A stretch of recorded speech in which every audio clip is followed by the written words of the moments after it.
said that one of the meanings of man is who in the interrogative sense. Okay. In English, we have a who that's also interrogative and a who that's non-interrogative. Can you guys think of something like that? Very good. In English, there's a who that's interrogative. You know what interrogative means? Like it's used to ask questions. And then there's a who that's used for non-interrogatives. I don't know who. Okay, that's one good way. You can say the one who backbites. Oh, I see. It's like the one who eats living flesh. It's like pointing at something. Alright, so that is going to be another type of man in Arabic as well. So right now we're only focused on the interrogative who, which is in Arabic, also uses the word man. Used for questions. Man Rabbi, who is my Lord. Now this whole conversation begins after what context? What just happened in the story prior? They figured out. They shot him into the fire. Yeah, they figured out. They threw Prophet Ibrahim alayhi salam, they cast him into the fire. And that whole conversation ended with وَلَكِنَّ اللَّهَ نَصَرَ إِبْرَاهِيمَ وَقَالَ لِلنَّاسِ. What does that mean? Malik? Akina is a Kaaba, right? Yes. And Kaaba, Allah helped Ibrahim. قال. What's قال? Yes. Said للنار. He said, Linnari. Oh. Not is fine. So what's للنار? He said to the fire. He said to the fire. What does he say in there? يا نار كوني بردا وسلام على إبراهيم. What does that mean? Oh, fire. The fire be blessed and like Be cold. There, I gotta test it. I gotta test it there. We can't move on if they don't remember last class. So like I'm sitting. No, you can observe. Inshallah. Go ahead. Oh, fire. Become cold. Okay, so kuni is what type of word? Kuni would be I think it's a verb, right? It's a verb. What do we call this verb? Fi'l al-amr, right? The verb of command. Oh, I see what you're saying, because they took off the noon for the feminine. Yes, we lost the So what was the original word of kuni? If we kind of... No. The original of kuni, when I say original, I want to reverse engineer it back to the present tense verb. Takunina. Okay, so in takunina we get rid of the ta. What do we get? Kunina. And then we have to get rid of the noon at the end. We're left with kuni. So this is how you transform from present tense to verbal command, and verbal command back to present tense. So Allah said, "O fire, kuni, be Cold, and become a peace towards Ibrahim. Yes, become peace for Ibrahim, or descend as peace upon Ibrahim." We can translate it in a number of ways. Can someone remind me, what did وَهَكَذَا كَانَ mean? It was how it was. Yeah, it was how it was. So that's metaphorical. Literally, what does hakada mean? Like this. Kana means what? Was. So like this, it was. Which we can translate as, and so it happened. So it happened. كانت النار بردا وسلاما على إبراهيم. So people became astonished. People became shocked. We had dahisha and tahayyara are two verbs which were synonyms that we learned about in our last class. Dahisha and tahayyara. Dahisha means to become surprised, to become bewildered, to become terrified. And tahayyara means to become bewildered, to lose your mind, right?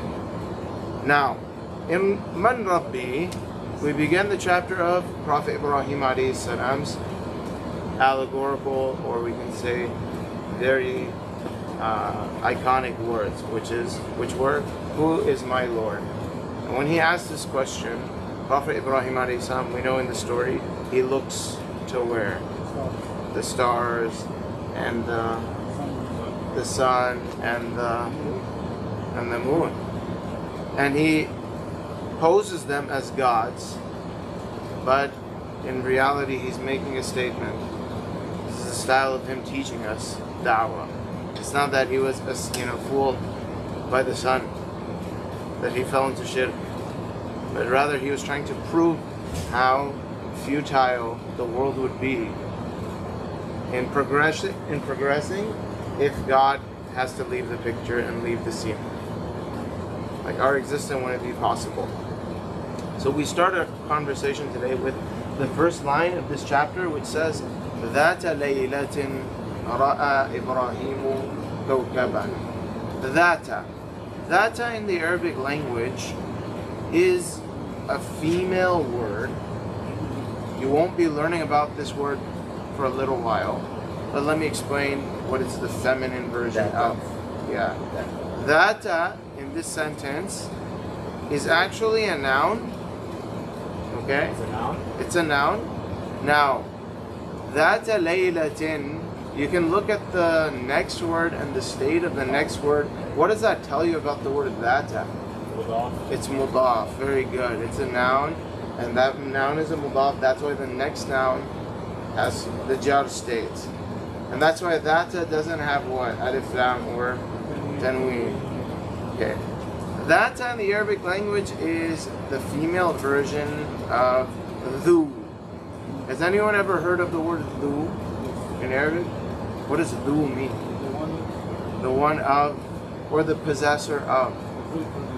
Yeah, Dhul Qarnayn means the one who had two horns, or the one of two horns. Or you can think of dhu mal. What's dhu mal? The one with money. And if I say dhu ilm, what does that mean? One with knowledge. The one with knowledge, okay? So that is actually similar to dhu. It's just the female version of dhu. Is that, I think I heard. Like for example, in a hadith of the Prophet ﷺ, we have the hadith of the people who will be under the throne of the merciful. The 7 people. You guys know that famous hadith? Shade of Allah. 7 people in the shade of Allah. Right? In that hadith, we have one category of people, which is وَرَجُلٌ دَعَتْهُ امْرَأَةٌ ذَاتُ مَنْصِبٍ وَجَمَالٍ. The man who, a beautiful woman, ذَاتُ مَنْصِبٍ, the one who possesses, ذَاتُ possesses, mansib, honorable status, وَجَمَال, and beauty. She calls him for haram, فَقَالَ إِنِّي أَخَافُ اللَّهِ. So he responds, no, I fear Allah. So that is a word that's very common throughout the Arabic language. It's used to mean the one of, or the possessor of. In this context, we're seeing dhata laylatin, which just literally means the one of night. In English, we would say once upon a night. Okay? Dhata laylatin literally means the one of night. Okay? And it's just a way of saying like one night. Okay? One random night. What's like, the noun, the night? Yes. Oh, they're both nouns. They're both nouns, yes. So why does it mean that? Don't worry about that too much right now. So I can say that the laylatin, I'm just saying once upon a night. Okay? This is just a reference to a particular people. Yeah, exactly. That's what it means in this context. The reason that dhata is in the nasab state is because we learned that there is a type of word called a maf'ul fihi, not a maf'ul bihi. You guys remember what a maf'ul bihi is? That's the one we normally think of. Which is, what do we translate The that as? object of the word. The object, right? A maf'ul fihi is a noun that tells you when this action is happening. Okay? Tells you about time. And such a noun is in the nasab state. Here, we have dhata laylatin, once upon a night. This is telling us the time period of when an action occurred. Therefore, dhata is in the nasab state. We call this a maf'ul fihi. I'm oversimplifying how you can make a maf'ul fihi. because we're going to learn that formally, inshallah, and then get into the details of how to make a maf'ul fi. Afterwards, we see Ra'a Ibrahimu kawkaban. Ra'a Ibrahimu kawkaban. The word kawkab in the Arabic language, anyone ever heard that before? Kawkab. Kawkab. We typically know it as star. In the Arabic language, a kawkab doesn't really have to be a star. It can also be a planetary body. Okay, so the way we understand star is, I'm sorry? Najm is a specific type of star. Now, kawkab is like a celestial object. You can think of it as a big celestial object. Celestial means just in the sky. Okay, whether it's a star or whether it happens to be a planet is not too relevant, but in many contexts, kawkab is used to mean star. Yeah. Right? إني رأيت أحد عشر كوكبا. Yes. The same until Nuh. In Surah Nuh? No, Nuh. Noon. Noor. Kawkab. I'm not sure. Well, are they technically kawkabs? No one refers. Yeah, it's kawakib. No one typically refers to the sun as kawkab min al-kawakib, right? It's special. We call it shams. We call qamar qamar. They're special. They're so close to us. They're the biggest, right? Yeah, exactly. So that's what kawkab means. So once upon a night, Ibrahim alayhi salam, what? He saw a star. فَقَالَ هَذَا رَبِّي. So you guys translate for me if you can. So he This This is my Lord, right? By the way, Rabb in the Arabic language, how do we typically translate it? Okay. Now, Is it up on those words when you keep it it's really tricky? absolutely, there are words that most Arabic words don't translate really well to English, but we can still try talking about what it is we can explain about the word. Okay. It's only 2 letters. So right? the word Rabb actually comes from Ra Ba. No, Ra Ba Ba. Right? Now, when we say Rabba in the Arabic language, that's a verb. Oh, I see. Just like other verbs are made from nouns, Rabbun also has a verb, which is Rabba. What does Rabba mean? Rabba yarubbu means to be master, to have possession. And in the Arabic language, interestingly enough, other than Allah subhanahu wa ta'ala is also called Rabb. Like you can call people Rabb, but just not Rabb of everything. So we say Rabbul Bayt, right? It's just the man who owns the house, right? We can say Rabbul Dukkan even, the one who owns the shop. But you can't say, first and foremost, as a Muslim, we can't label anyone as Rabb without a mudaf ilayh. Right. Right? There has to be a mudaf ilayh for human beings. With Allah, the sifa is mutlaq. It's general. Allah subhanahu wa ta'ala, Rabb, He's Rabb over all things. That's why we call Him Rabbul Alameen. Alameen means everything in existence. So Rabba yarubbu is a verb that means to be in control. And another interesting thing is that in Arabic, whenever it is that a verb shares one or two root letters with another verb, then those two have some type of commonality in terms of their meanings. So for example, I mentioned this one before.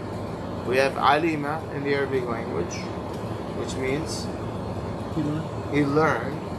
And then we have amila, to put to action. There is a relationship between these two words. The implication being that you don't act without knowledge. Right? A Muslim should not be in a place in life where their decisions are not informed. We're supposed to have informed decisions in everything. You want to do haram? Know that it's haram. Right? Don't be, dilly-dallying in the middle, saying, I'm not really sure, I read a fatwa here, I'm not sure, I read this here, and just continue forth with your sin. No. If you're making a decision, you should, as a Muslim, ethically own up to the responsibilities of your actions by learning about what you're doing. When it comes to the word Rabb, the word Rabb shares some root letters with Rabba, whose root letters are Ra, Ba, and no, look guys, Ra, Ba, and Wow. There's two letters shared between these two verbs, right? Because over there we have Ra, Ba, Ba, here we have Ra, Ba, Wow. Rabba Yarbu means to grow, to be nourished. And from this in the Arabic language we have tarbiyah. What's tarbiyah? Upbringing, nourishing. Right? It's not just about feeding. Tarbiyah is not just about telling, but tarbiyah is about seeing to the well-being of that, person that's your dependent in a kind and nurturing manner, right? In an empathetic manner. So when we talk about loving Rabb, sometimes when we read Master of the Day of Judgment, it just sounds like the one who has the keys and has no desire to help anyone else out and is only looking out for themselves, because that's what masters typically do. But Allah subhanahu wa ta'ala is the Rabb. He's our master, He's our owner, He's in control of us, but He also wants to see us grow, and He wants to see us excel, and He wants us to not be punished. And all of these are things that are mentioned in the Quran about Allah subhanahu wa ta'ala. مَا يَفْعَلُ اللَّهُ بِعَذَابِكُمْ. What would Allah do with punishing you? If only you were grateful. If only you believed. So, Lord Rabb is the God, the master, the owner, who also wishes for human beings to be nourished by His ilm, by His ma'rifah. Because it's only sustaining us, it's only helping us grow, it's only something that's to our betterment and our well-being. It contributes to our well-being. So, He said, this is my Lord. وَلَمَّا غَابَ الْكَوْكَبَ. غَابَ is a new verb, which we've heard about before. Does anyone know what the root letters of this verb must be? Ghain, Ya, and Ba. So we have غَابَ. Yaghibu means to be what? Was that a ghaybuba? Ghaybuba. What's a ghaybuba? That's a coma. That's a coma, subhanallah. Because a ghaybuba is when you're missing. Conscious-wise you're missing. Subhanallah, what a word. Ghaybuba is what they used to write about for us in class when you didn't show up. Really? Is that a coma? Because you're missing. Right? It comes from ghaba, which means to be missing. So, وَلَمَّا غَابَ الْكَوْكَبُ. What does that mean? We've learned about a new word today, which is lamma. Lamma in the Arabic language is an adverb. It tells you when something happens, right? Would that be an ism or a verb? We're going to learn about its classifications. Lamma, when, غَابَ الْكَوْكَبُ, when what? This is not when as a question. This is not the interrogative when. Present, like the time. In English, use when in an interrogative sentence. Yeah. When did you go there? When did you go, right? Use when in a non-interrogative sense. The time when I came to class. Yeah, the time when I came to class when the star Is this disappeared. enough food speaking? Huh? Yes, it is. So, لما غاب الكوكب, when it is that الكوكب, what's Celestial الكوكب? object disappeared. The star, let's just call it the star, disappeared. قال إبراهيم لا, No. هذا ليس بربي. This is not my Lord. Is not my Lord. Where'd you get not? I think Laysa the negation. What is Laysa? What is Laysa? Laysa is the sister of Yana. And a sister of Yana normally gives the khabar what? Kana? Rafa, right? No, Nasr. Nasr. That's the other one. Yana typically gives its khabar the nasab state. However, here, the khabar of laysa is preceded by B. Okay? There's two things that you need to know. Number one, the khabar of laysa will sometimes have B before it. Example, in the Quran, أَلَيْسَ اللَّهُ بِأَحْكَمِ الْحَاكِمِينَ بِأَحْكَمِ الْحَاكِمِينَ. If the khabar of laysa has B before it, there's no nasab state. Because the B is giving whatever the khabar is, the jar say. Make sense? I want you to think about how I can say this in a different way. Yusufu laysa bitalibin. What does that mean? The student. Yes, Yusuf is not a student, right? Yusuf is not a student. Now, how could I change this sentence and omit the ba? Get rid of the B. Yusufu laysa taliban. Yusufu laysa taliban. Now we revert back to the nasab state. So this is just a revision. Remember, Kana has an ism and Kana has a khabar. One of the sisters of Kana is laysa. Laysa likes to put B before its khabar. Doesn't always, but it likes to do that. Yeah, that's not fusha. Is that not even Mish. Actually, Mish is like an acronym which came from something like Ma min shay'in. Ma min shay'in means there is nothing. There's nothing. Okay? So they took the ma, just the ma, they cut it out.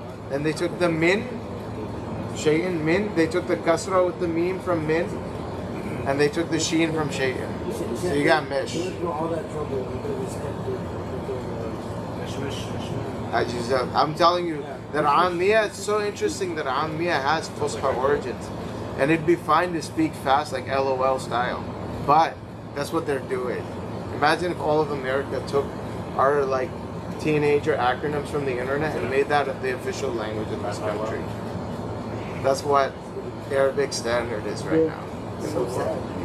You can change that. There's non-Arabs trying to change that, bro. What excuse do you have? It's your language. So, فقال إبراهيم هذا ليس بربي. This is not my God. You guys want to read the next line? Go ahead. ورأى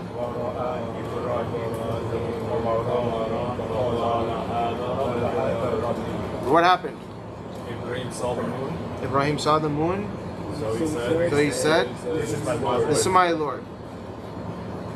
Next line, let's go. ولما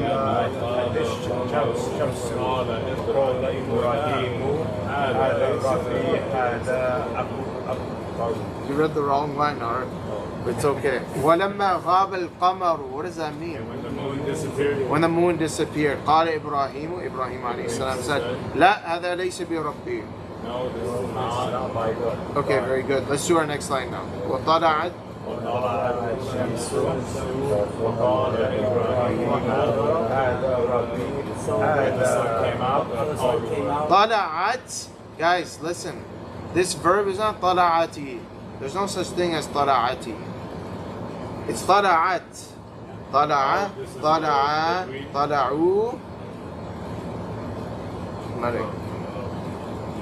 طلع طلع طلعوا طلعت. Now, you take طلعت and you put the word ash-shamsu after it, what's the problem?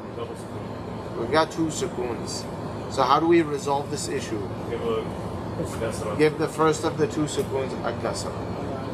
طلعت الشمس. So the sun what? Rose. Right? طلع means rose. Right, rose. Right, yeah. So the sun rose. فقال. So he said, What did he say? this is my Lord. This is my Lord. هذا أكبر. Biggest. This is greater than. greater than. Or akbaru means the greatest when you don't put it in comparison to anything else. Superlative, comparative. So, this is my Lord, this is the biggest. This is the greatest. Okay? Let's continue. Guys, read the next line. وَلَمَّا. Wait, it's not ghabati, is it? What is this verb originally? Ghabat. So, وَلَمَّا غَابَتِش.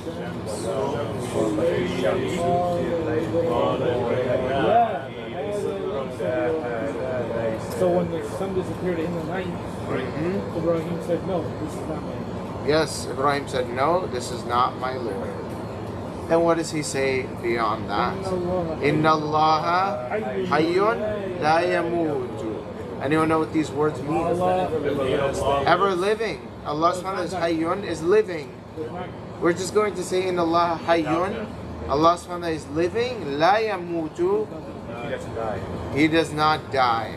This is actually in a more, if you want me to go a little more complex on the grammar of this sentence, would you guys like that or no? Okay, so pay attention. We have inna, which is what? Okay. Okay, it's the opposite of kana, so what does it do? Yeah, so what does it do? It gives the mubtada, the subject, sometimes the following word, yes, the following word, the nasab state. Okay? And it gives the khabar, the rafa'at state. Okay, but here, what's the khabar? No, just, let's not say la yamutu. Hayyun, okay? Hayyun is what type of noun? What type of noun?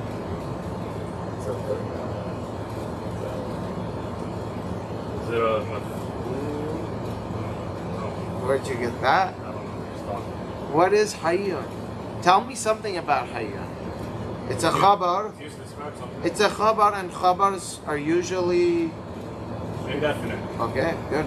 Khabars are usually indefinite in Arabic. Right. Very rarely will you find a definite khabar in normal speech. Yes.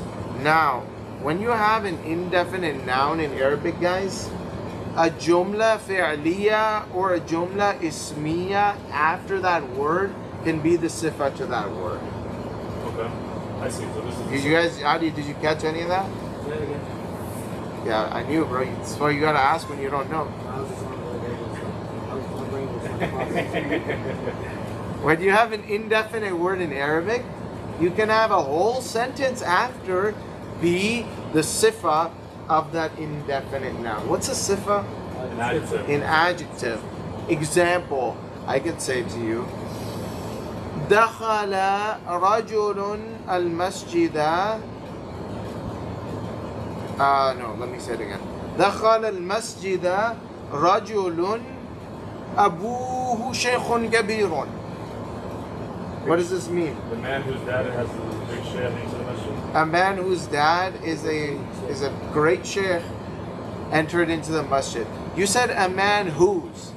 Whose tells me It's attached. that whatever is after it is describing the man. Similarly, I said دخل المسجد رجل. رجل is a noun. Is it definite or indefinite? Indefinite. Now listen to everything after that word. It's a whole sentence. أبوه شيخ كبير. What does أبوه شيخ كبير mean? His dad is a sheikh. His dad is a great sheikh, right? Yeah, that's a Now, his dad is a great sheikh is a whole sentence. That entire sentence is now going to go back and describe Rajulan. Does that make sense? Right, it has to be right next to each other. Right? Okay? They don't have, yes. Unless there's a mudaf. Now, in our case here, we have something similar. La yamutu is a sentence on its own. What does la yamutu mean? He does not die, right? It being a sentence, it's coming after which word? Hayyun, which is an indefinite noun. So it is actually the sifa of hayyun.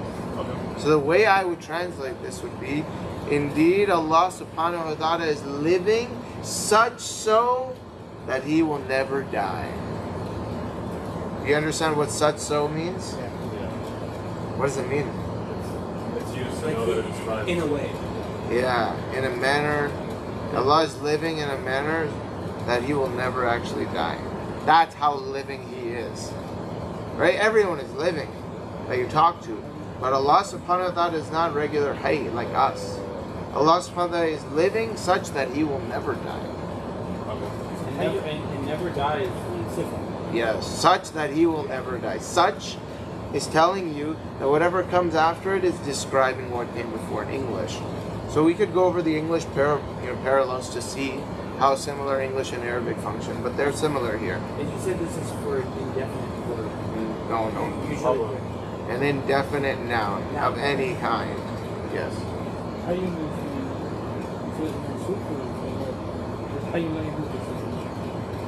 Hayyun is the mawsuf here. Yes, Hayyun is the mawsuf here. Alright, we got another sentence very similar. Inna Allaha. Can you guys read it for me?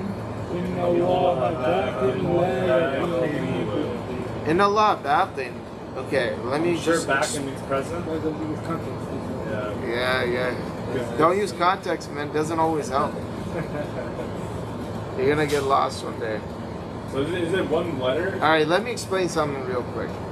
In the Arabic language, we're normally used to seeing root letters, and we're usually looking for 3 of them.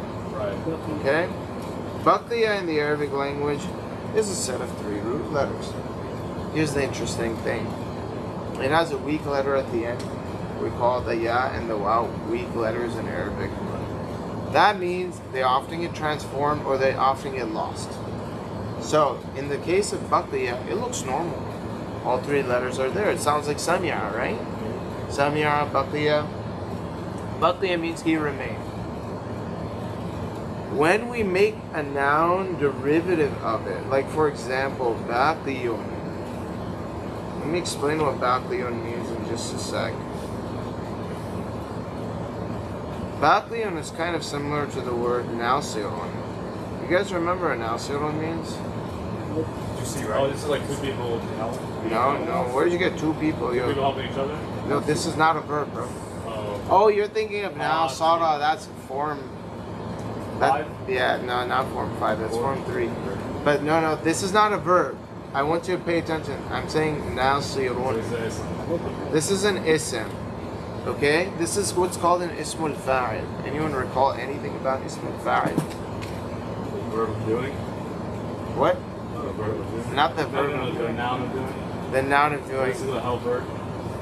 I got straight on deja vu right now, bro. We've been here before. That means y'all lost some crucial info in the past. What is an ismul fa'il? Okay, look. 2 concepts we gotta get before we read anything. One of them is called the ismul fa'il, alright? Ismul fa'il. And the other is called ismul maf'ul. Oh, because I'm just messing on my terminology. Okay, let me explain what is an ismul fa'il and an ismul maf'ul. Don't confuse these 2 terms with fa'il and maf'ul. Guys, you remember what a fa'il is in a sentence? What's a fa'il? Yes, in a jumla fi'liya, the fa'il is the doer. Yes? Okay. Just give me confidence. Yes. I know I got none. Yeah. Okay. You guys remember what a maf'ul is in a sentence? The object, right? The object of the sentence. That is not what ismul fa'il and ismul maf'ul is. And ismul fa'il is a way to take root letters. I can't type in English. I would type this out for you. Ismul, actually, A way to take English. yeah, they just took my Arabic away. A way to take root letters of a verb and then morph them into derivative nouns. Or you can say derived nouns. Okay?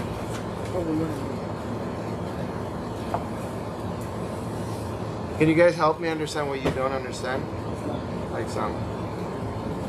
Tell me, what if this sounds very confusing? Derived. That makes sense to me. So nouns that are derived from the word. Yes. Can you give us an example? Qatilan would be a killer. Yes, yes. So, when we talk about Ismul Fa'il and Ismul Maf'ul, these are both titles of derived nouns. Okay? When we talk about derived nouns, there are a couple of types. Types such as Ismul Fa'il, Ismul Maf'ul,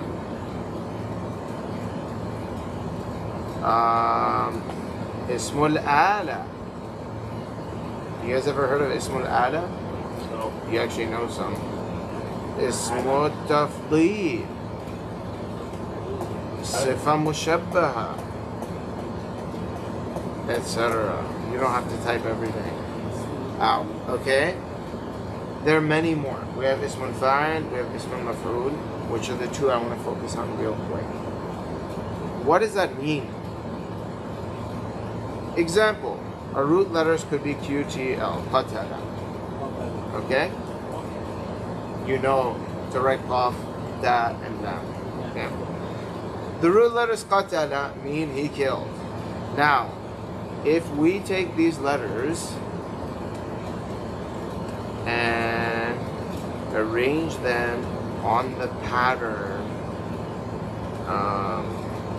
fa'il, you get an ism fa'il.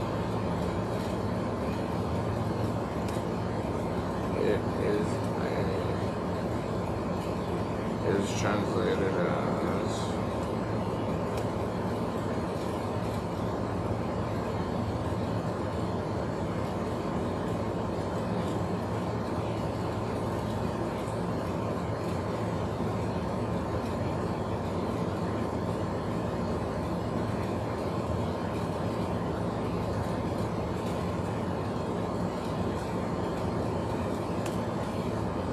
okay, if we take these letters and we arrange them on the pattern of the word fa'il, we get what's called an ismul fa'il. So very simply, take the word fa'il, take the fa, get rid of it. What root letter are we going to put there now? In this case. Yo, listen. We take the word fa'il, we want to replace these root letters of fa, ayn, and lam with the root letters that we've chosen. Okay. Which root letters have we chosen? Qaf, da, and la. So we take the word fa'il, we replace the fa with which letter?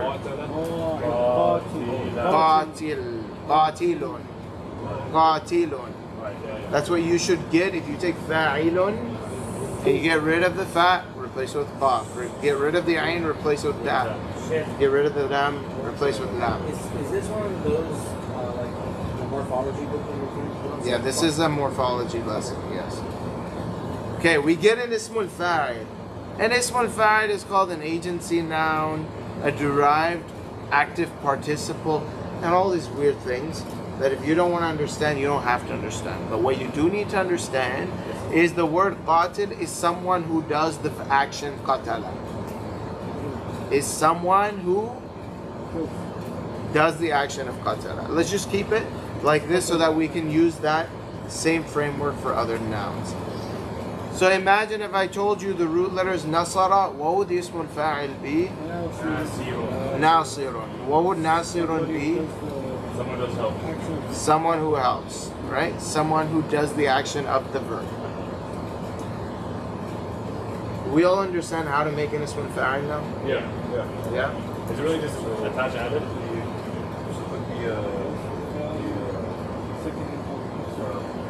What's the line below, like, What's the line before what? what's the line below, like, You mean the kasra? yeah. Yeah, what about it? Is that anything to do with the kasra or the Yeah, because fa'il has a kasra under its ayn too, right? In the word fa'il, we have a kasra below the ayn, right? That's why qatil has a kasra under the ta. does it mean that it's for like the food, right? Yeah, the one who does kill it. The one who kills. Okay, it's a qatil.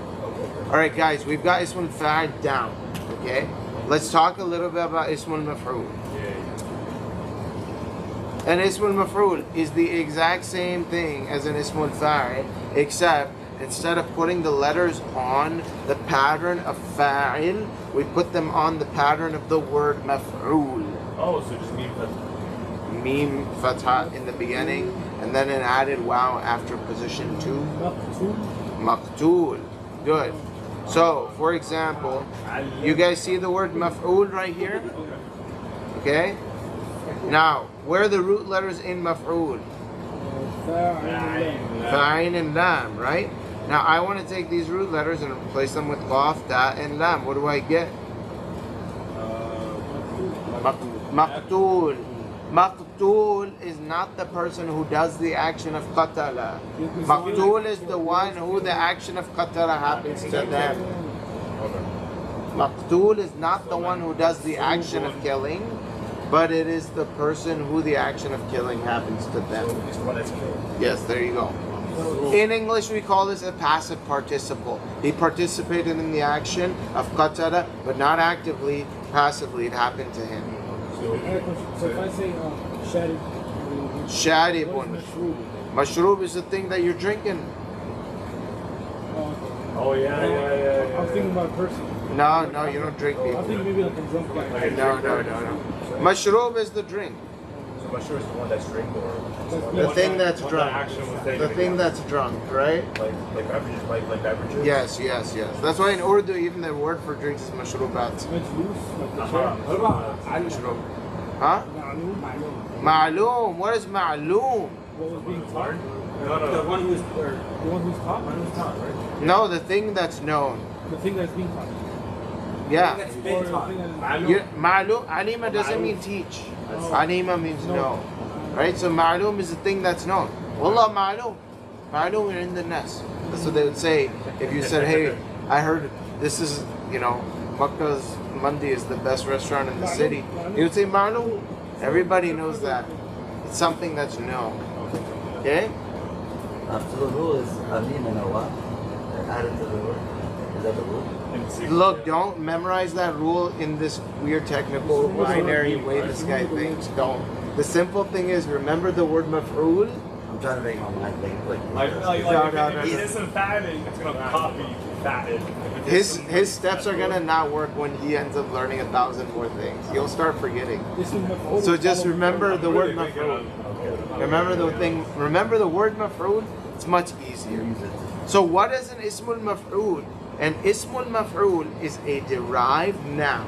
Why am I saying it's a derived noun? It's a derived from the Does verb. it come? Because it comes from a verb. We made it from the verb's root letters. We took those three root letters and we put them on what pattern? Maf'ul. And now we have a noun that means what? What? The thing that is done. Bro, I don't like this language. Thing that is done to, bro. This sounds like gibberish to me. So just say whatever receives the action, right? Whatever the action happens to. So the action of qatala is killing, so maqtul is the killed. What would mansur mean? Mansur, The one is helped. the one who is helped. Very good. What would mas'ul mean? What is asked? The one who is asked. The Okay? responsible. Yeah, exactly. When you're asked, you're responsible. What is the word marhum? The one who is forgiven or whose mercy is on. Yeah, the one who is shown mercy by Allah. Marhum.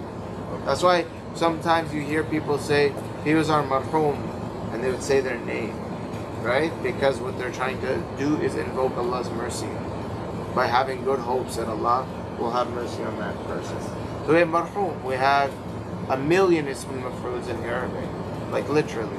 What would maqtu' be? Maqtu'. Cut. Whatever's cut, right? It just means the thing that's cut. Have we spoken at length about Ismul Fa'il and Ismul Maf'ul? Yeah. You guys feel satisfied by this conversation about it? Yeah. Yes, sir. All right. If you've understood that, I want you to guys to make the ismul fa'il from baqiya. Baqiya? Yes, I want you to. Oh yeah. Baqiya. Take the word baqiya, ba, qaf, and ya,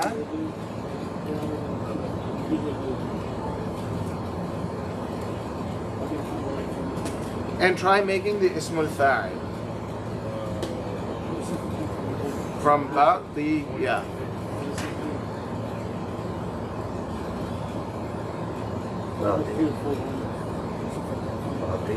Baqiya, no, look, fa'ilun has tanween on the lam, right? No. What's the question? Ismul fa'il, the pattern fa'il has tanween on the last letter. So it's fa'ilun, not fa'ila. Oh, yes. So- You can't use it, yeah. So, but just what do you think it would be rationally? Yes. Originally, what it should have been, what the ismul fa'il should have looked like would be the word baqiyun. The problem with baqiyun is there's a weak letter at the end. Okay? So what happens? The Arabs don't like reading ya with dhammatain. That's too hard to say. So what they do is they take the tanween and they give it to the letter before.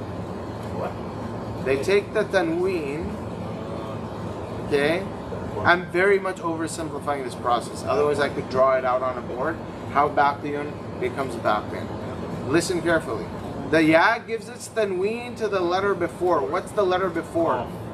Qaf. What does the qaf have in its harakah? Yeah? No, that's kasra. Kasra. It Okay? just gives tanween to So the- it just gives its tanween to the qaf before it. Alright? Which means the qaf now, instead of one kasra, has two, and the ya disappears. So, baqiyin is actually not jar. No, it's not in the jar state. And that's the interesting thing. We haven't even begun to learn about how a word like this shows its rafa and nasab in jar states. Okay? But in short, it won't show the rafa state. It will show the jar state, and it will show the nasab state. We'll talk about that inshallah when we get to these types of nouns. It's a ism fa'il or ism... This is an ismul fa'il. This is an ismul fa'il, right? Because it's on the pattern of fa'ilun. Remember, this word was originally baqiyun, but the ya gave its tanween to the qaf, and the ya disappeared, so we're left with baqiyin. What does baqiyin mean? Present? What does baqiya mean? No, He presents? no. I think you're just thinking of the opposite of absent, right? What does baqiya even? Oh wow, we've been having this conversation about baqiya. No one told me they don't know what baqiya means. Okay, what does baqiya mean? To remain, stay, continue, Yeah. to be. Yeah, to remain. The one who remains? Yes. So baqin is the one who remains, or the thing that remains. So I can say anabati, Yes. like you guys go. Yeah. أنا باقٍ سأبقى هنا. Not back in. No, باقٍ. باقٍ. But if you put alif lam on the word باقٍ, the ya decides to come back into the action and take a sukun. So you say أنا الباقي. باقي. It's an interesting word type. Don't worry, this is the hardest part of Arabic, so I'm not trying to teach you right now. Weak letters is the hardest part of all of Sarf and morphology. Anyhow, so inna Allah baqin la yaghibu. We learned about yaghibu. What did the past tense of yaghibu happen to be? Ghaba. Ghaba meant to disappear. Yaghibu means to disappearing, will disappear, is disappears. Inna Allah baqin la yaghibu would therefore mean what? Allah is remains such that He does not disappear. Allah, yes, Allah remains such that He never disappears. So this is similar to the... Yes. Because look, baqin is indefinite, right? Yep. Okay, awesome. Let's go to our next one. Inna Allah. لا يغلبه شيء. يغلبه لا يغلبه شيء. Okay. إن الله قوي. What does that mean? Indeed, Allah is strong. Allah is strong. Yeah, Al-Qawi is the strongest, right? Right now we're just going to translate it as strong. Indeed, Allah is strong. Qawiyun. Is this khabar definite or indefinite? Indefinite. What does that tell me? That means the sifa would be that Sifa is sifa. everything. The sentence after can be a Can sifa. be. It doesn't have to be. Okay? So, لا يغلبه شيء is a whole sentence of its own. Nothing different. Wait, first off, where is this, the muqtada, or where is the fa'il in لا يغلبه شيء? Where's the fa'il? Shay, how do you know if shay is the fa'il? Because What's a fa'il? The doer. How do you know not the ismul fa'il? okay, so They'll get right? confused. Yeah, so we know that shay'un is the fa'il. Why? Because it's in the rafa'at state. Remember, the doer in Arabic, the fa'il in Arabic is always in the rafa'at state. So, shay'un is our doer. What's the verb here? No. يغلبه. Yaghlibu. Yaghlibu. And then what's the who at the end of la yaghlibu? Who? What is it in grammar? No, in grammar, what is it? Is it the fa'il? Is it the fa'il? Yeah. It's the fa'il. Who is the fa'il? I don't know. يغلبه is Is it maf'ul? It is the maf'ul. Okay, Amir, mashallah, you're speeding. You need to ensure that the rest of your crew doesn't drown. So let's explain to them what just happened. I'm sorry about that. So, can you guys still see? You can still see, right? That's cool. I don't need it though. So, لا يغلبه. Let's just write this sentence out real quick. And,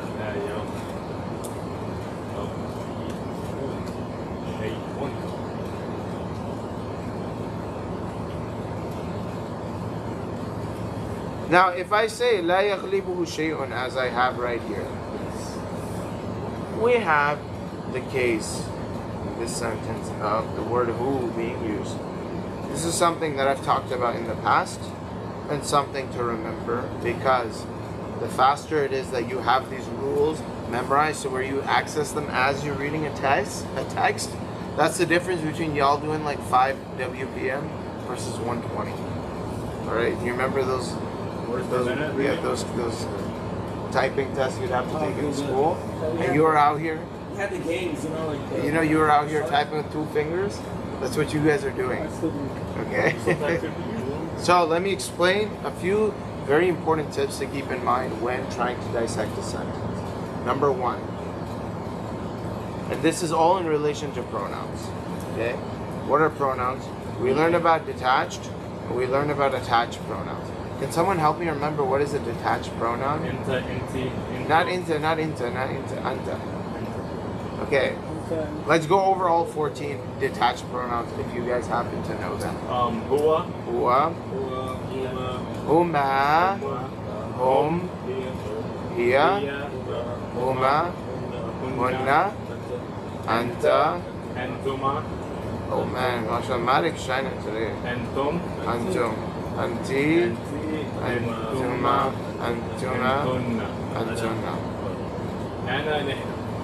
Ana, Nihnu. nahnu. Is it nah or nih? Nahnu. Let's keep attaching these. Now listen, these detached pronouns, almost always will your detached pronoun, be the subject of a sentence. I'm sorry. It's wild. It makes sense. Yeah. Okay. In a detached pronoun, almost always will the detached pronoun be the subject. What do I mean by subject? Like, for example, if I said huwa muslimun, Yeah. what does that mean? He's a Muslim. He's a Muslim. What is the he doing here? He's the subject. Yes, he's the subject. Almost always. This isn't a conclusive list, but it is a very good place to start. If you see a detached pronoun, just realize it's probably at the beginning of the sentence, it's probably the subject of the sentence. Not always true though. But what is always true is going to be what we learn about attached pronouns. Okay? Attached pronouns are the ones that most people end up forgetting this very quickly about. Attached pronouns only exist in Arabic for one of two reasons. Is it the same as English? No. Attached pronouns appear as mudaf ilayh only when attached pronouns. Okay. Okay? That makes sense. So for example, if I say kitabuhu, that can only mean one thing. What does that mean? His book, right? Or book of his, right? Book of his book. Kitabi, My book. my book. Okay? If you see it at the end of a noun, it's always gonna be what? Mudaf ilayh. Okay? If you see it at the end of a verb, Oh, I see. It should be maf'ul, right? it is always going to be maf'ul bihi. Okay, makes sense.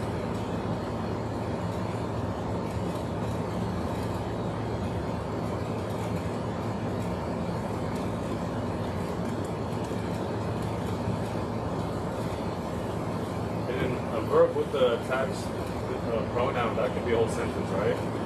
Yes, absolutely. Even a verb without one, right? Like jalasa is a sentence in Arabic. Yeah. That's the only place you're gonna see a hu attaching, or a huma attaching, or a hum, or a ha, or a huma, or hunna, or a kakuma kum, hikuma kunna, and ni and na. These only exist at the ends of nouns or at the ends of verbs. Okay? There's one little exception. You'll see them on a harf mushabbaha bil fi'l, like inna. You'll see innahu or innakum. But that's really not that very important in the discussion. So, looking back, لا يغلبه شيء. As soon as I see this sentence, when I see a verb, يغلب, and I see a hu at the end, I know what about this? What's up, dog? Who is the... No, this is attached. I see it attached. But that's not a noun though. What's it attached to? A verb. So it must be a maf'ul bihi. It must be the object of this sentence. Okay? I know we're trekking through this very slowly, but if we can remember the foundations of looking at not just a sentence you already understand, but sentences you don't understand, that's when these tools will actually be of value. Right now it doesn't feel like it's a big deal. But if you recall, I see something at the end of a verb. I don't know what that verb means, but I know that this is its object. You're never going to confuse that rule ever again if you can ingrain that as part of your core of how do you analyze a sentence. All right. لا يغلبه شيء. يغلب comes from the past tense Arabic verb of which root letters? غلب. Therefore, what would غالب be? To become victorious. Now, what does غالب mean? Someone who's defeated. Or someone who learns a lot of people. Someone who what? Victor? The victor. It's some... It's a victor, right? Because ghalib is on what pattern? Fa'il. Fa'il. What does fa'il, the pattern, tell you? derived noun. It's a derived noun that describes what? The doer of that action, the one who does that action. Okay, so ghalaba, yeah, what's the present tense of ghalaba? Yaghlibu. And how do you know that? No, how do you know from this? I. By looking at the I. That tells you that there's a kasra on the middle letter in the present tense. Ghalaba yaghlibu means to defeat, to beat, to lick. Nah, that's not lick. That means like, yo, let me get some licks on you, bro. You ever heard that when you were in school? Yeah. I'm gonna catch a lick. That means what? You better get hit, bro. So, ghalaba means to be victorious. La yaghlibuhu shay'un. We must translate, as weird and as counterintuitive this is to you, I want you to translate in this order always for now, which is fa'il, fi'l, maf'ul. Fa'il, fi'l, maf'ul. Okay. You want us always to translate that way? Yes. Okay, if you have a jumla fi'liya, Okay. you have a sentence that starts with the verb, start with the fa'il. Okay. And if you have a jumla ismiya, start with the subject. So لا يغلبه شيء. What is the fa'il? Shay. What does shay'un mean? Everything. Everything? Anything. Anything. Anything, Okay. anyone, yeah. Anything. Let's just pretend it means anything for now, but you'll learn that's not what it means. لا يغلب is our what? Fair. Fair. So we go from fa'il to the fair. What does لا يغلب mean? No. Not no. That's not what لا يغلب You means. want to say the last Don't verse? subdue. Well, how do we translate la? Two ways. How do we translate la? Negation. Okay, but if I say la akulu, what does that mean? I Did won't. not eat. I will. No, I will not, or I am not. So how do we translate la yaghlibu? Oh, I see what you're So saying. no one will Present. won't Okay? subdue him. Won't subdue him. Will not, Be defeated. Will not subdue no, him. Will not subdue him. will not subdue. Him. And then how? What? Where's him? Who? Who? Which is the The food. maf'ul. It's the maf'ul. Okay. So, literally, you translated this as anything Will not will not subdue. subdue him. Okay? Anything will not subdue him is not how we translate this, because there's a principle in Arabic which says that if you have an indefinite noun being used negatively, okay, then we're going to translate it not as indefinite. We're going to translate it as definite. So instead of saying anything, we will say nothing. And nothing is actually definite. Because nothing means what? Nothing. No, that's not what it means. Not be present, right? No, nothing is a negation of everything. I see. Okay? So when you say everything, is that definite or indefinite? Indefinite. No, It's definite. I'm not saying anything. I'm saying everything. Okay, definitely. You said That's everything. definite. So we don't translate لا يغلبه شيء as anything will not defeat him. Nothing will. Nothing. We will translate it as nothing No thing. will defeat him. No thing will defeat him. That's an interesting concept, but I don't think you guys are ready to hear that discussion. No, not yet. Okay, let's go to our next one. وَالْكَوْكَبُ ضَعِيفٌ يَغْلِبُهُ الصُّبْحُ. Guys, وَالْكَوْكَبُ ضَعِيفٌ. Can you guys try? I'm like hiding this as though this is actually gonna hide it up there. The celestial body and the celestial body is weak. Okay, let's just call it the star. The star is Star is weak. The star is weak. يَغْلِبُهُ The الصُّبْحُ. morning. The Defeats morning. it. defeats it. The morning defeats it. The morning overtakes it. The morning dominates it. You can say غلبة here means dominate. The morning dominates it.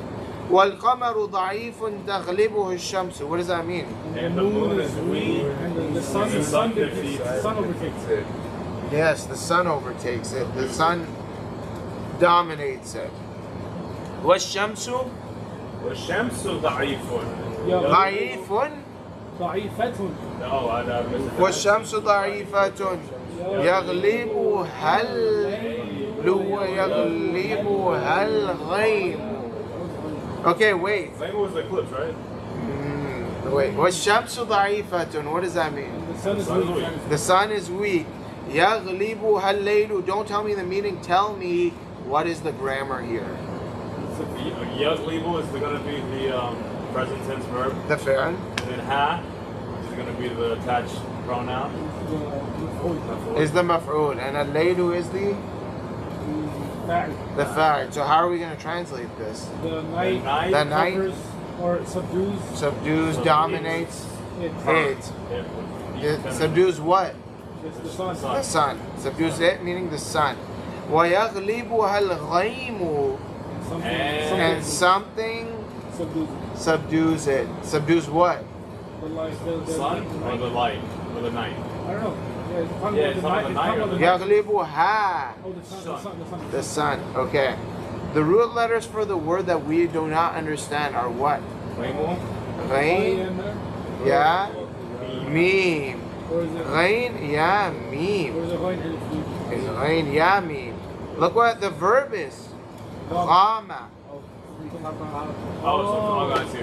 So what is ghaim, guys? Clouds, mist. You guys see it? So whenever something like shades over, Good. So يغلبها الغيم means clouds defeat. the clouds dominate the sun. They prevent the sun from getting to earth, even though it's trying its hardest to get to earth. But the clouds are able to very easily break the spirit of the sun. A fit? والله مش عارف. أنا مش عارف. Okay. ولا ينصر. Okay. Guys, very quickly before our salah time comes up, I want you all to finish this. لا ينصرني. Can you guys read from there? ولا ينصرني.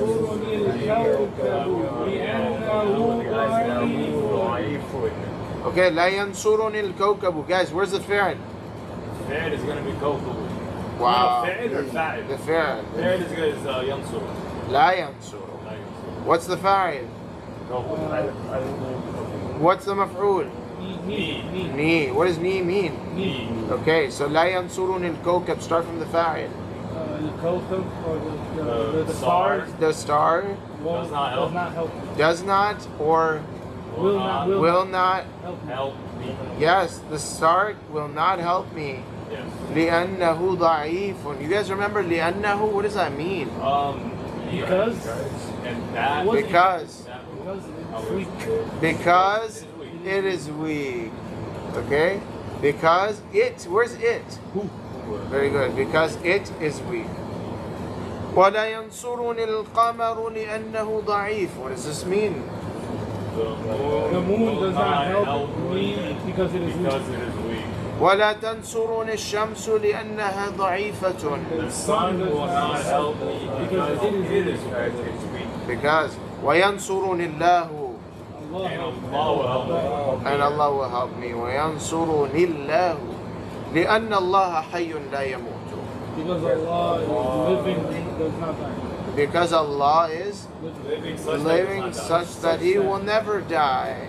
وباق لا يغيب. Present. And Does not He remains. What does baqin mean? Present. Or He remains. To remain. To remain, to be present. So Allah subhanahu wa ta'ala remains such that He shall never disappear. وقوي لا يغلبه شيء. And He's strong, such that nothing will subdue Him or defeat Him. And that is the story of Rabbi Allah. Rabbi Allah. As we know, the conclusion to that can only be Rabbi Allah. It's a very short and sweet chapter, so let's just go over it. Rabbi Allahu. What does that mean? My Lord is Allah. My Lord is Allah. Okay, my Lord is Allah. Not Allah is my Lord. Although it seemed to mean the same thing. In one, the emphasis is on the Lord. Right? Because the question was, he was debating who's the Lord. He wasn't debating what is Allah's role in my life. You see the difference? That's why he says Rabbi Allah. He says my Lord is Allah. وعرفة. Can you guys read that for me?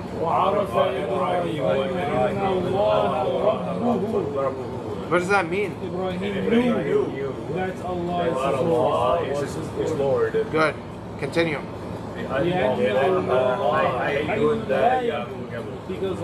Because Allah is such that He will never die. وأن الله باق لا يغيب. وأن الله. No. Guys. And that Allah? And that Allah. What do you mean that Allah? Like that Allah? What does that mean? You guys forgot. When's the first time he used the word anna? Go back. When's the first time? Yes, so what does he say? What is he saying? Ibrahim. Go to the first line. Go to the first line of this chapter. Of this chapter. Of this chapter. And Allah Rabbuhu. What does that mean? That's Allah. No. Arafa Ibrahimu. Ibrahim knew that Allah, and Ibrahim knew. So the Allah is mentioning the first lines of this. Yeah, so Ibrahim knew that is basically what the wow is carrying So it's a onwards. continuation. So when you see wa, that's telling you Ibrahim knew. So it's as though we're saying وعرف إبراهيم أن الله باطن وعرف إبراهيم أن الله قوي لا يغلبه شيء. I see. Okay? So وأن الله باطن لا يغيب means what? And he knew And he knew that that Allah is living, present and does not have no, batin is present, is remaining such that he will never disappear. وَأَنَّ اللَّهَ قَوِيٌّ لَا يَغْلِبُهُ شَيْءٌ. and he knew Allah was And he knew that Allah powerful, is strong, such that nothing can subdue him. can subdue him, can dominate him. وَعَرَفَ إِبْرَاهِيمُ أَنَّ اللَّهَ And Ibrahim knew that Allah is the Lord of the stars. is the Lord of the star. وَأَنَّ اللَّهَ رَبُّ الْقَمَرِ. And he knew Allah And he knew that Allah was the Lord of of the Lord of the moon. وَأَنَّ اللَّهَ رَبُّ الشَّمْسِ. And he knew that Allah is the Lord of the sun. وَأَنَّ اللَّهَ رَبُّ الْعَالَمِينَ. And he knew Allah is the Lord of everything.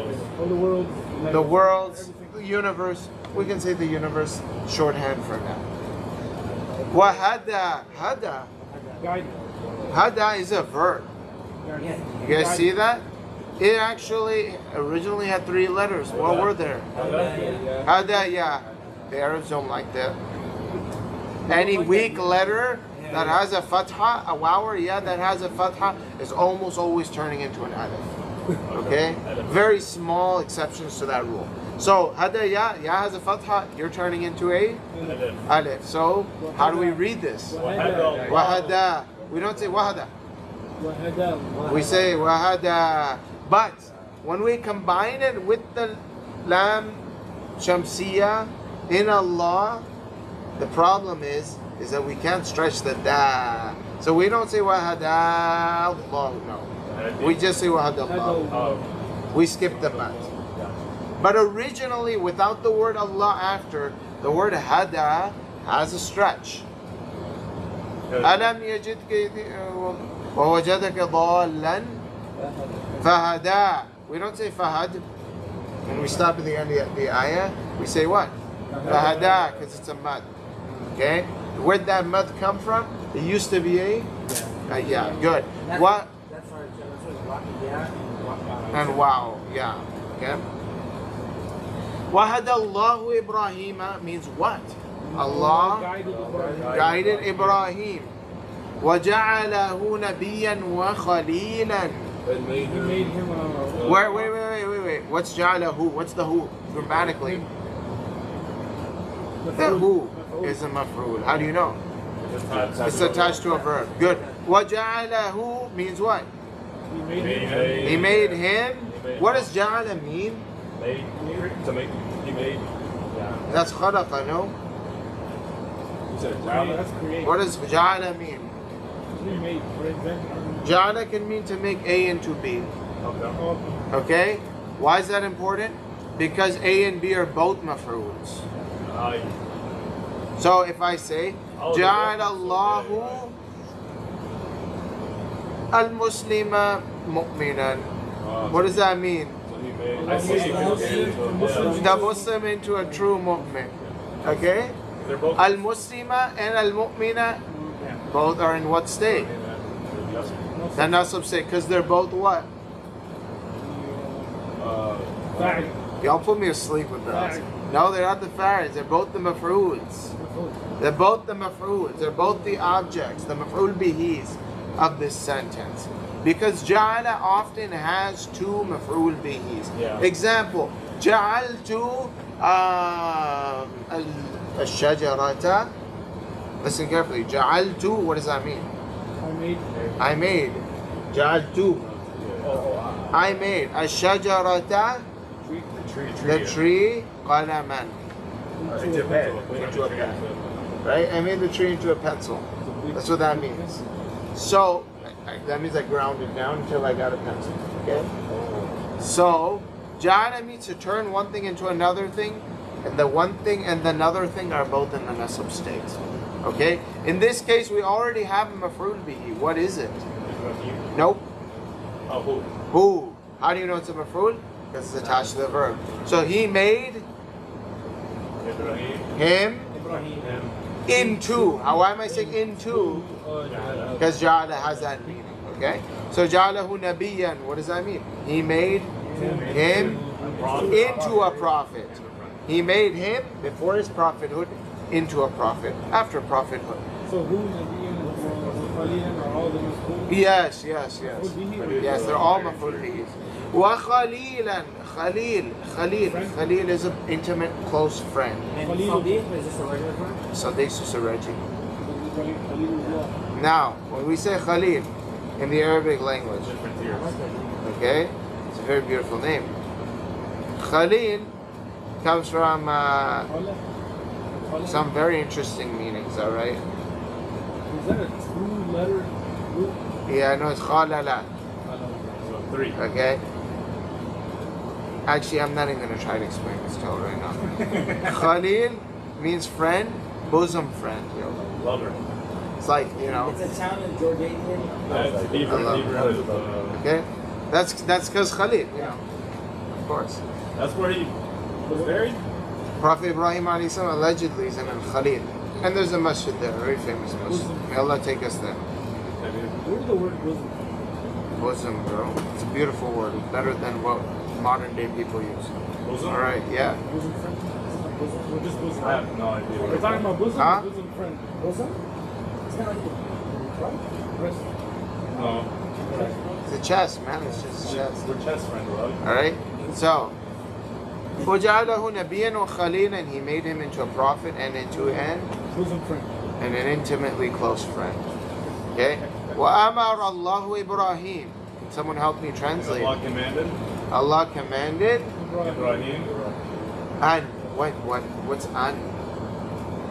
I don't know. I'm a command. Is that command? I'm gonna wait till y'all figure it out. What does it mean? I don't want to know the meaning. I want to know the grammar. You guys took notes on Oh, we just did Is this. it continuation of Ramadan? this? No, you guys took notes on this. It's in my thing. You guys have to organize your notes. We learned about 4 words, all sisters. No, I've been. Yes, you did. I've been. Yeah, we did. I've been. Is it- getting Don't at tell me bits that it and was in pieces my other throughout. class, Is man. the sisters That is the bug word. land? Yes, yes. Now you remember. What are they?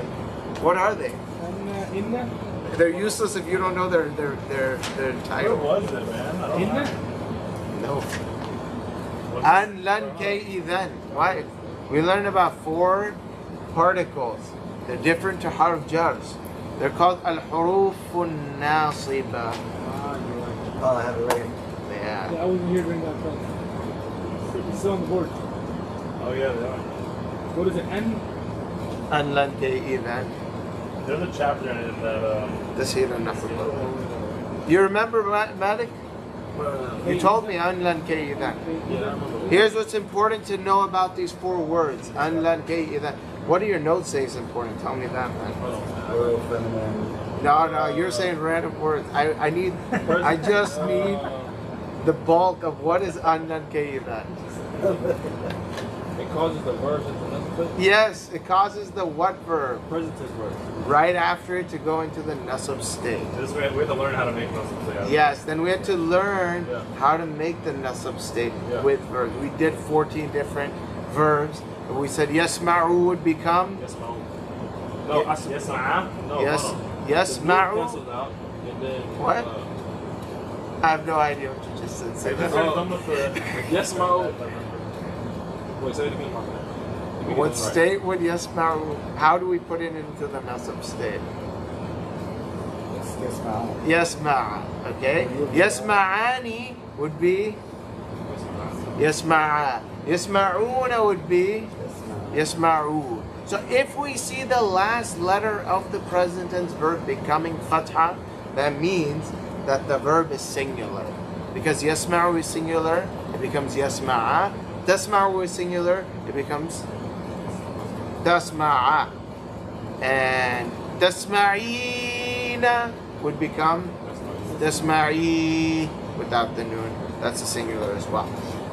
In this case, وَأَمَرَ اللَّهُ إِبْرَاهِيمَ أَنْ يَدْعُوَ. Do you guys see if the verb after is being affected by an or not? Yeah, the Uwa. I'm sorry. But Yeah. It's in the nasab state. How do you see that? Wow has the Fatha. So this verb used to be what? Uwa. No? Not. Just remove the noon or remove the... If you remove the noon, you would get yad'u. So this verb used to be yad'u. There was no noon, guys. Was it yet? No, there was no. Yad'u. It was yad'u. Yeah. Okay? The wow originally had a... Oh, That's standing at it or no? No. What is the last letter of a present tense verb typically have?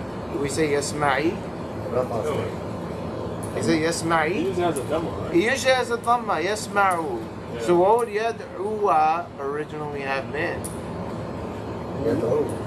Yad'u. What would the wow have? Yeah, literally yad'u. But remember, the Arabs hate putting dhammas on a wow because it's just weak. So they give it a sukoon, and its original becomes yad'u.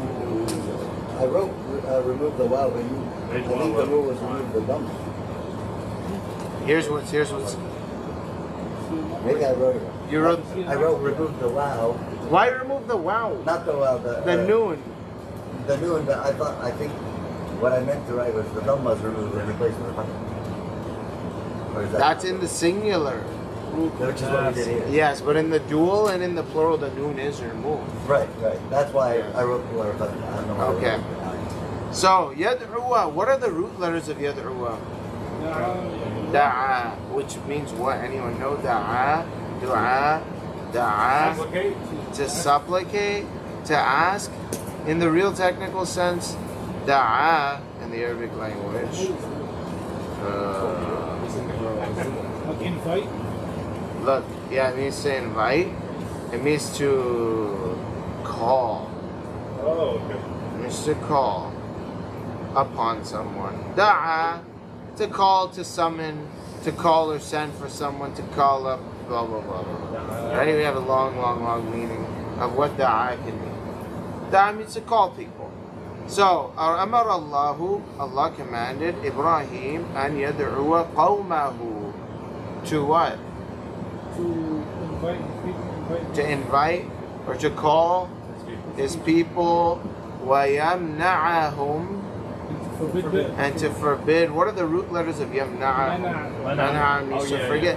وَيَمْنَعَهُمْ مِنْ عِبَادَةِ الْأَصْنَامِ From the worship. Forbidden from the from the worship of idols. I worship, right? Okay. There's a lot of grammatical stuff happening in this sentence. I won't be able to do it in 5 minutes. So inshallah, we will. What time is 8:45. Okay. We're gonna have a conversation, inshallah, tomorrow after class about what your timing setup ideally would be in the daylight savings rule. Isn't that like November 1st? Third. Really? Oh, wow. Also, inshallah, there will be no class November 1st and 2nd. forbid. November 1st and 2nd, there will be no class. Because they do daylight saving. No, it's because I have mandatory travel. Oh. So daylight saving, is that like stuff is gonna be earlier or later? That means Salatul Isha could be at 7:30 at the Masjid. Okay? So post Isha, pre-Isha, a little bit, post Isha. That's when all the You guys prayers think like about this. that, inshallah. Also, I want to invite everybody to Saturday. You guys are all welcome.